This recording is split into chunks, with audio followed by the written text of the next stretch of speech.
अमरजीत जी, भाजपा में कई सारे सीनियर हैं, इस पर कई बार आप लोग चुटकी भी लेते नजर आते हैं कि अगर मूढ़त चंद्राकर जी, रेणुका सिंह जी, ऐसे लोगों को मंत्री नहीं बनाया गया तो पार्टी के लिए मुसीबत बन जाएंगे। क्या ये मंत्री नहीं बने तो सरकार के लिए चुनौती बढ़ा देंगे अमरजीत जी? हाँ, देखिए आदित्य जी, आपको ये समझना होगा कि भारतीय जनता पार्टी अब वो पहली वाली भारतीय जनता पार्टी नहीं रह गई। हाँ, रजनीश सिंह जी जैसे कई अभी भी अनुशासन में बंधे हुए भारतीय जनता पार्टी के सिपाही हैं, मैं उनका दर्द समझ सकता हूं, लेकिन निश्चित तौर पर दुर्भाग्यजनक है रजनीश सिंह जैसे पार्टी के लिए अपना खून पसीना एक करने वाले लोगों को जब जगह नहीं मिलती तो हम लोग विपक्ष में फिर भी हमको तकलीफ होती है। देखिए, अब संगठन और सरकार के बीच में सामंजस्य की कमी साफ साफ 1.5 सालों में दिखने लग गई है। क्षेत्रीय और जातिगत संतुलन का अभाव पहले ही हमको मंत्रिमंडल में लगातार दिखता रहा है। बृजमोहन जैसे अनुभवी नेताओं को दरकिनार कर दिया गया है। धर्मलाल कौशिक हो, चाहे रेणुका सिंह हो, चाहे गोमती साय हो, चाहे लता हुसैन हो, चाहे विक्रम हुसैन हो, चाहे अजय चंद्राकर हो, चाहे राजेश मुनत हो, चाहे धर्मलाल कौशिक हो, वरिष्ठों को दरकिनार करके इनको यस मैन चाहिए। अब ये भारतीय जनता पार्टी पहले वाली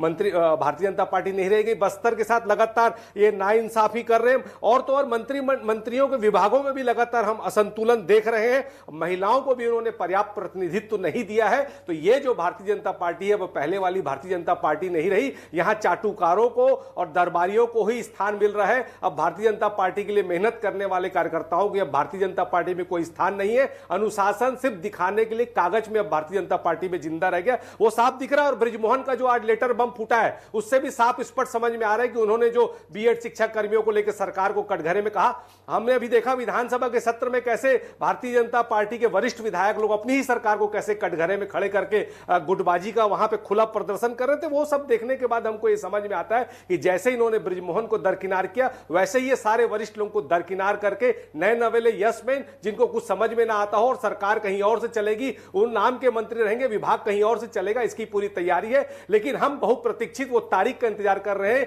कि चलो अब जैसे भी हो मंत्रिमंडल का विस्तार होना चाहिए। इनका अंदरूनी मामला, इसलिए मैं समझता हूं इससे ज्यादा और मुझे कुछ कहने की आवश्यकता नहीं होनी चाहिए। सरकार ने उस पर कमिटी